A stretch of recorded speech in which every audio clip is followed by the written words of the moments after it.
I want to start now in Huntington, Utah, and Megan Kelly back there again. Megan, what's the headline this morning? Hi there, Bill. Yeah, the search continues.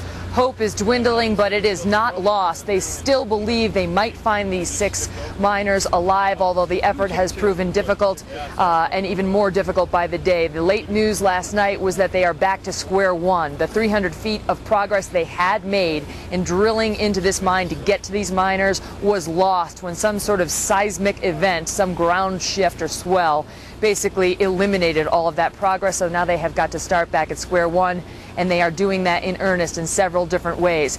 In the meantime, Bill, we've just had breaking news out of Washington. President Bush has apparently called the governor of this state, Governor Huntsman, and told him that the White House and the nation offers its continued support. And that's a message that the governor has gotten from every lawmaker in the state and several others from around the country this morning, Bill. He was here yesterday touring the scene and made clear that all resources are being devoted to rescuing these 6 men, trying to help them. Although the effort has been, they don't believe that they'll be able to reach the men now for at least a week, that according to the mine owner. They do believe that within perhaps as early as the next day, perhaps 2 days, they'll be able to reach the men via a hole that they are drilling in order to communicate with them. So they won't be able to physically get to the men for 6 days. They do believe they'll be able to at least get air to them or communicate with them if they are still alive. So it is 1 step forward, 2 steps back, and the process of getting to those men has been agonizingly slow for all of those working on it, and in particular for the mine owner, Bob Murray, who has been very frustrated. Joining us now is Utah Congressman Chris Cannon, who sits on the House Natural Resources Committee. Congressman, welcome back to America's Newsroom. There were several lawmakers out here touring the scene yesterday, and they made clear they believe everything is being done that can be done to rescue these men, but hope does seem to be dwindling a bit. What are you hearing about it from your context, Congressman?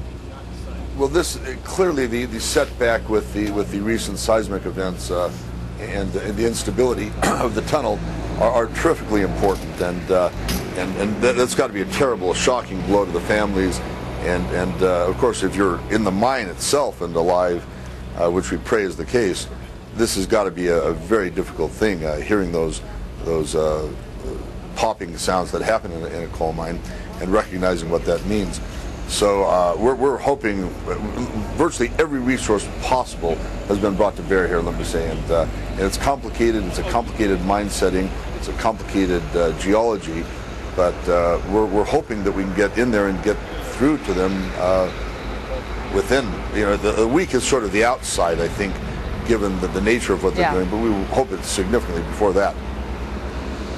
And Congressman, one of the big debates here on scene is whether this whole thing was caused by an earthquake or not. Excuse me, as some of the equipment goes by. But whether this was caused by an earthquake or not, most of our viewers heard the mine owner yesterday, Bob Murray, he owns half the mine, emphatic that this was an earthquake, it was a natural disaster, but now the U.S. Geological Survey is saying we don't know that yet, and in fact all data, according to them, suggests this was just a mine collapse and not an earthquake. What are you hearing? Well, the data are clearly unclear at this point, and frankly, look, Bob Murray is a wonderful guy. He's a guy I've known for a long time, and one of his competitors yesterday told me that he is the best underground coal miner in the country. That's high praise, and these are his friends and his employees, and of course he's been very concerned about it, very uptight, and that said, it doesn't matter what caused it. We'll know that within a week or so. It'll take some time to sort through the data. And there's continuing activity, and of course there's continuing activity in the mine. The causality is, I think, unknown at this point, or at least it's not clear.